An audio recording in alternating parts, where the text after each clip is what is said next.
What's up, guys? Alright, let's talk about a really sucky subject here, and that is what do you do when you are recovering from a major injury and you cannot train Jiu Jitsu? Alright, first thing, why does it suck so bad when we can't train?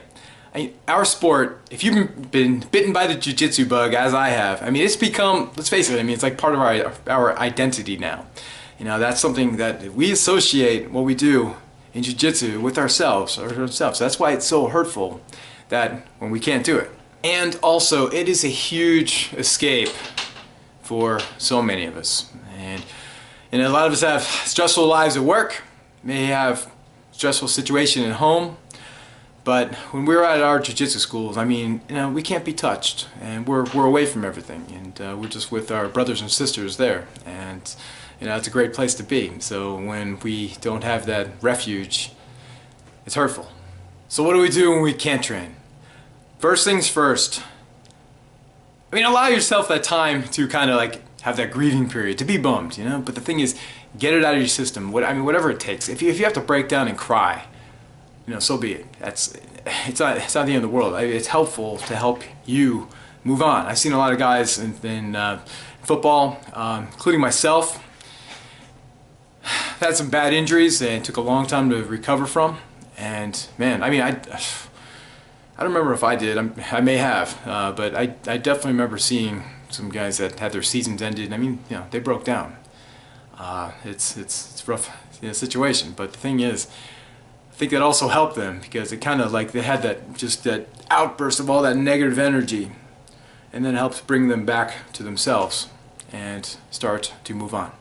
Next thing, guys, don't get out of the habit of going to school. Go to your jiu-jitsu school if you can at least once a week, for a full class. You'd be there anyways, right? So go. So just the only thing I gotta say, if you obviously don't skip if you're going to physical therapy or something like that.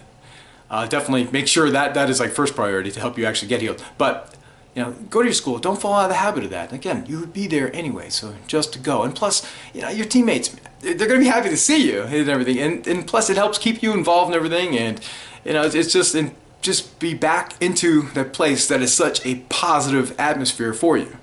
One time I was out for a few weeks, and what I did, I watched a ton of videos. It was really helpful actually too, because every time I saw them, I'm like, oh my god, I can't wait to to try that move or whatever. That's awesome. That is totally my game, and I'm definitely gonna try that. So I was watching lots of videos. I was watching a lot of the jiu-jitsu practitioners that I enjoy watching, and it was really helpful. It helped keep my head in the game. It kept me really excited about getting back. I was just so anxious. One thing that I kind of alluded to before, but definitely always listen to your doctors, physical therapists, whoever you may be seeing.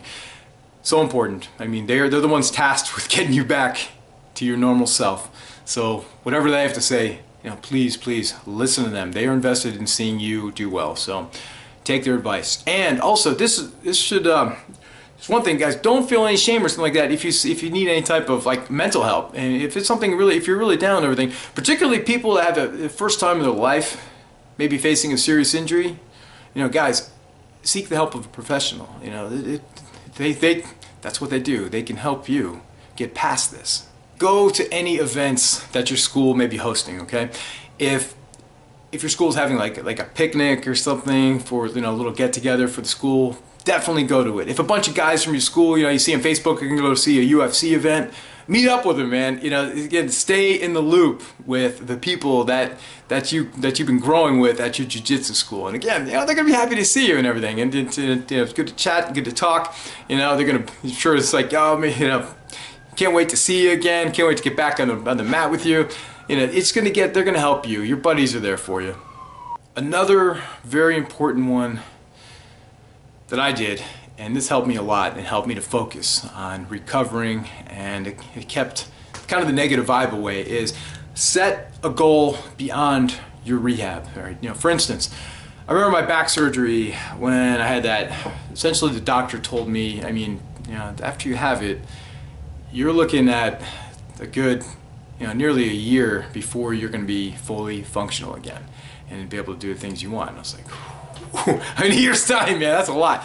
At first I wasn't able to do any type of strength training at all. I was losing muscle mass and everything, but whatever he said I was able to do at whatever point, I did, right? And then the goal I sent, I'm like, okay, so I had this, I had my surgery in, it was like late winter, I think March sometime, but I believe it was March. And so I'm like, okay, he tells me it's a year. So what I'm going to do, so obviously I won't be fully recovered until the following March, which was pretty accurate actually. I think I may have beat it by like, I felt my full self in that February, but it wasn't too far off, which is kind of scary. That that really did take a long time to recover. At first I just thought he's just saying that, but it was pretty close. But anyhow, so alright, so I'm like, alright, a year? I'm like, alright, you know what? Screw it. I'm gonna do a bodybuilding show that summer. And that was in June. I knew which one was going to be coming up in the city, so I'm like, all right, I'm going to do it, man. So I had that goal in mind. So I kept it the whole time. So this whole time I'm recovering. Anytime he told me, he's like, okay, now you can introduce this into your workouts. As I started to progress, so I did more. I'm like, all right, cool, this, that, and like, couldn't do squats, but now I could do leg press at least. So I'm getting my quads better again after not being able to do anything for them for such a long time. And so, I just did as much as I was allowed to do, and then obviously after a full year, I had whatever, not many months, but some months to get going. But I had that goal in mind, and you know what? That June I stepped on stage. You know what? I don't care. I didn't look good. I definitely looked better many times in my life, my physique, but damn, man, it felt so good getting up there. I was like, damn, I did it. I'm fully recovered. Me as a person, I felt like I'm back. But that bodybuilding show helped me focus. 15, 16 months. I just had my eyes on the prize. That little cliche, but I did, and it really helped me. And so setting that goal beyond is extremely important. Guys, thanks for watching. Really appreciate it as always. If you've yet to subscribe to my channel, please do, and we'll talk to you soon. Ooosss.